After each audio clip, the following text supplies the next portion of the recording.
One of the big topics of conversation here at the Mackinac Policy Conference, of course, is education, and not just statewide, but specifically talking about the city of Detroit, Detroit Public Schools, and what the system is going to, what the future of the system really is going to be. And joining me now to talk about this is Tonya Allen. She's the CEO of the Skillman Foundation, and Sharlonda Buckman. She's the executive director of the Detroit Parent Network. It's good to see both of you here up on Mackinac Island. Thank you for having us. And I'm going to start with you, Tonya, because you had a session earlier on in the week talking about what the findings were of the Coalition for the Future of Detroit School Children.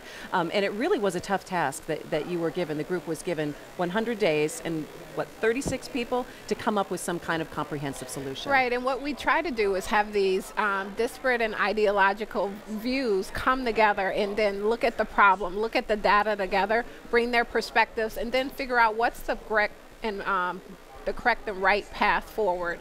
And so we think we came up with a good set of recommendations that have, in our opinion, created a great platform for us as a community to talk about what we need to do for all schools in Detroit and what is happening in Detroit, which is really simple, symbolic of what's happening in the rest of the state.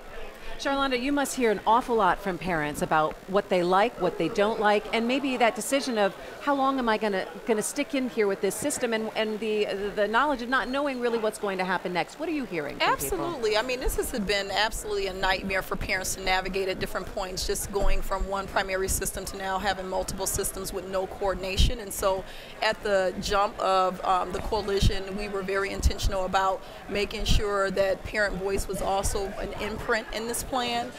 We got out in the dead of winter and we hosted a series of listening sessions where parents came in and they talked about wanting good schools. Every parent wants a good school for their kid. They talked about wanting safe schools. They wanted, additional programming, challenges around special education, challenges around transportation. How do you navigate a system and really find the right choice for your child to be able to take advantage of it if you can't get to it? And so lots of impediments came up, and parents expressing hopelessness, frustration around one day this school is open, the next day it's closed, nobody's talking to me, and shifting our kids around. And that's not okay because it puts kids in a losing position.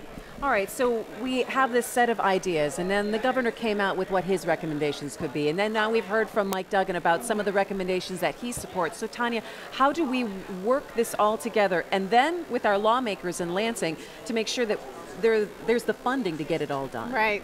Well, I think the good thing is that the coalition had some recommendations, the governor, the mayor, but they're not all that far apart. So there are some places. Where are some of the similarities? One similarity that we all agree on is that we need a Detroit Education Commission, which is really an opportunity to rationalize this very eclectic and hectic school environment that Sharlonda just spoke of, where we have more than 60 different school districts and over 100 different school buildings and operators that are happening in the city of Detroit. And 14 different entities can open and close schools without any coordination. So that's a great thing. So we're all harmonizing on that issue. Now we need to get the legislators to understand why this is important, that this is not an issue or effort to stump down choice or prevent parental choice. It's actually an enabler of choice, and also an enabler of increasing high quality choice in the city of Detroit.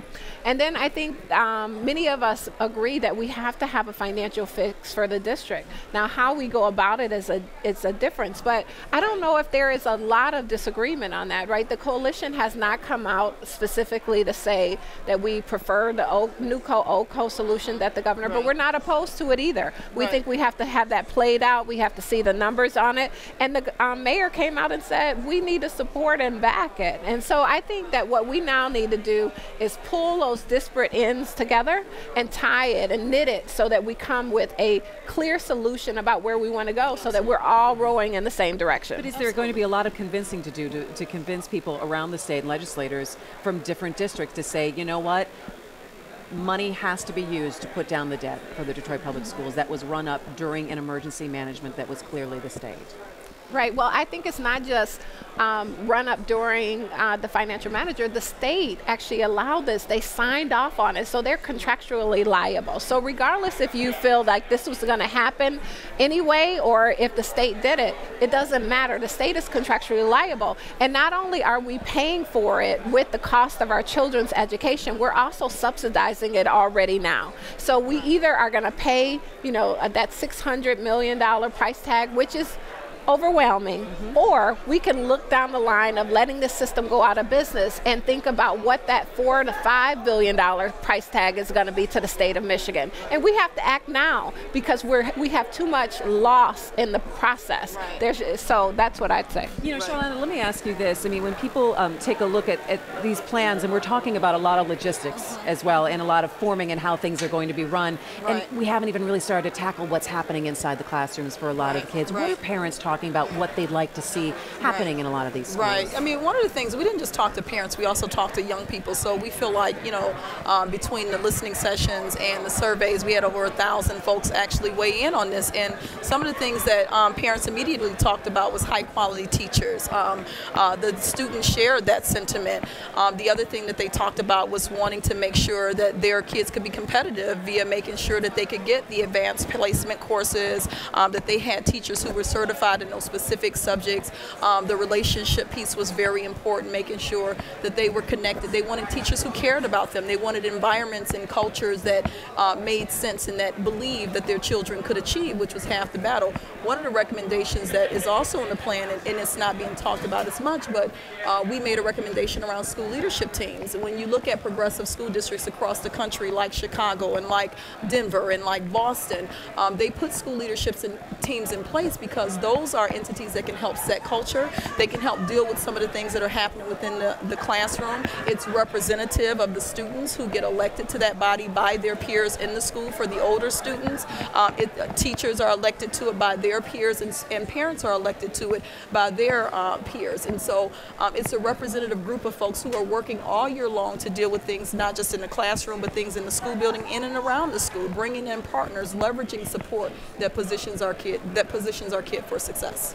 Tonya, would you say that we're at a point in time that if we do not do something about the Detroit public schools and the Detroit school system in general and how we're educating our kids and the system that's surrounding it, that Detroit won't move forward, that schools is the key, actually? We've done so much with the bankruptcy, and people are talking about finances, but it's education that's really going to start to make a difference here. Absolutely, and I often talk about it. We have a shared memory of doing something really hard, and that was the bankruptcy. Now we need to move that shared memory and use our civic muscle to solve the next big issue. And I think the next big issue for us is education.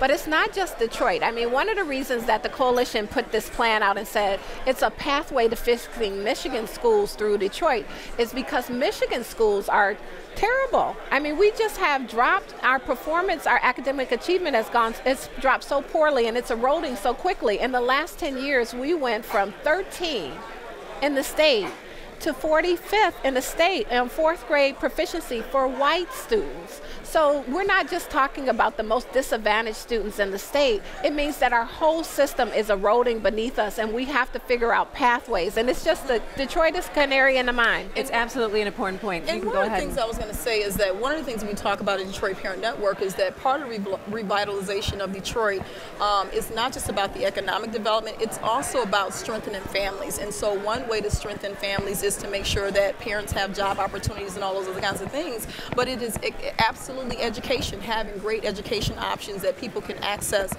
being communicated with, and not and doing this with the community, not just in a silo where we're making all the decisions, but giving them an opportunity to be part of the solution. And so that's a big piece for how this plan could work to bring the community together and to move us forward. Absolutely. We're going to have to leave it there. Sharlonda Buckman and Tonya Allen, thanks so much for joining me. I appreciate it.